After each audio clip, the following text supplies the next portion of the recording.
Hi കൂട്ടുകാരെ, നമുക്കിന്ന് കുറച്ച് ചാള കിട്ടിയിട്ടുണ്ട്. അപ്പോൾ നല്ല മുളകടിയൊക്കെ ഇട്ട് പറ്റിച്ച് കുറുകുറാന്ന് നല്ലൊരു ചാളക്കറി വെക്കാം.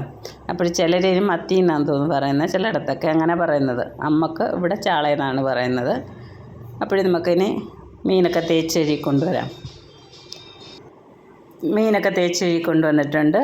ഇനി നമുക്ക് കറി വെക്കാനായിട്ട് മസാലയൊക്കെ റെഡിയാക്കാൻ വേണ്ടി ഒരു പാൻ അടുപ്പിലേക്ക് വെച്ചിട്ടുണ്ട്. അതിലേക്ക് അല്പം വെളിച്ചെണ്ണ ഒഴിച്ച് കൊടുക്കാം. വെളിച്ചെണ്ണയൊക്കെ ഒന്ന് ചൂടായി വരുമ്പോൾ ഇഞ്ചിയും വെളുത്തുള്ളിയും ഇട്ട് കൊടുക്കാം.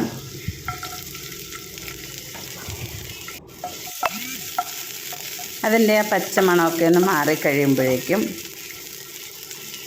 ഒരു 10-12 ചെറിയ ഉള്ളി അരിഞ്ഞതിട്ട് കൊടുക്കാം. അപ്പോൾ ഈ ഉള്ളിയെല്ലാം നല്ലപോലെ ഒന്ന് വഴറ്റിയെടുക്കാം. ഒരു ബ്രൗൺ കളറാവുന്നിടം വരെ വഴറ്റിയെടുക്കുക.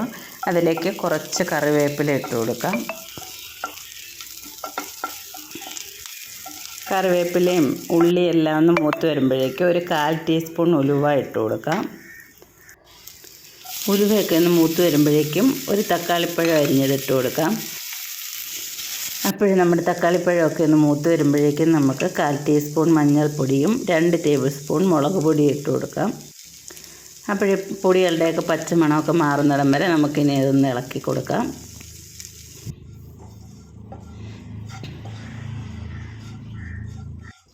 അപ്പോൾ നമ്മുടെ പൊടികളൊക്കെ ചൂടായി വന്നിട്ടുണ്ട്. ഇനിയിപ്പോൾ തണുക്കാനായിട്ട് കുറച്ച് നേരം ഒന്ന് മാറ്റി വയ്ക്കാം.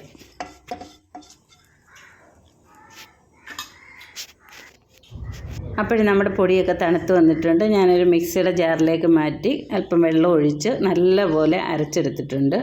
അപ്പോഴിനി കറി വെക്കാനുള്ള ചട്ടി അടുപ്പിലേക്ക് വെച്ച് കൊടുക്കാം. അത് ചട്ടിയൊക്കെ ചൂടായി വരുമ്പോഴേക്കും വെളിച്ചെണ്ണ ഒഴിച്ച് കൊടുത്ത് 1/4 ടീസ്പൂൺ കടുക് കൂടി ഇട്ട് കൊടുക്കാം. അതിൻ്റെ കൂടെ തന്നെ അല്പം കറിവേപ്പില കൂടി ഇട്ട് കൊടുത്ത് കടുകൊക്കെ ഒന്ന് പൊട്ടിക്കഴിയുമ്പോൾ നമ്മൾ അരച്ച് വെച്ചേക്കുന്ന അരപ്പതിലേക്ക് ഇട്ട് കൊടുത്ത് നന്നായിട്ട് ഇളക്കി കൊടുക്കാം.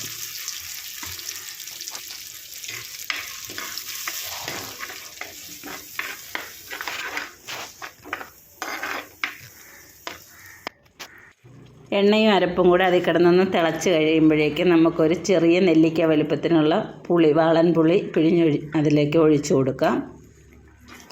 ഇനിയിപ്പോൾ ഇതെല്ലാം കൂടെ നല്ലപോലെ ഇളക്കി കൊടുക്കാം. ഈ സമയത്ത് കറിക്ക് ആവശ്യമായിട്ടുള്ള ഉപ്പിട്ട് കൊടുക്കാം.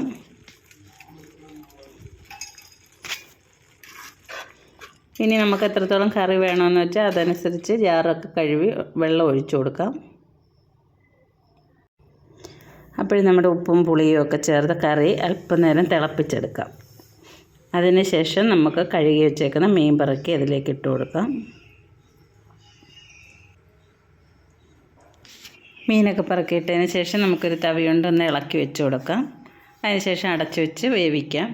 ഒരു 5 മിനിറ്റ് കഴിയുമ്പോൾ അത് തുറന്നിട്ട് ഒന്നും കൂടെ ഇളക്കിയൊക്കെ വെച്ചിട്ട് ഉപ്പും പുളിയൊക്കെ ഉണ്ടോ എന്ന് നോക്കിയതിന് ശേഷം വീണ്ടും 5 മിനിറ്റ് കൂടി അടച്ചു വെച്ച് വേവിച്ചെടുക്കാം.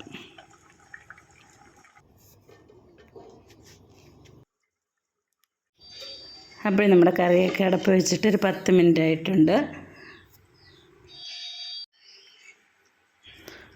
ഈ സമയത്ത് നമുക്ക് ഫ്ലെയിമൊക്കെ ഓഫ് ചെയ്യാം. അപ്പോൾ കറിയൊക്കെ ഒന്ന് തണുത്ത് വരുമ്പോൾ അല്പം കൂടെ ഒന്ന് കുറുകി വരുന്നതായിരിക്കും. അപ്പോൾ നല്ല ചീനിയൊക്കെ കൂട്ടി കഴിക്കാൻ ഏറ്റവും നല്ല കറിയാണിത്. അപ്പോൾ നമുക്ക് കഴിച്ചാലോ. എൻ്റെ വീഡിയോ ഇഷ്ടപ്പെട്ട് ലൈക്ക് ചെയ്യാനും ഷെയർ ചെയ്യാനും സബ്സ്ക്രൈബ് ചെയ്യാനും മറക്കരുതേ. പുതിയൊരു വീഡിയോയുമായി വരുന്നത് വരെ ബൈ.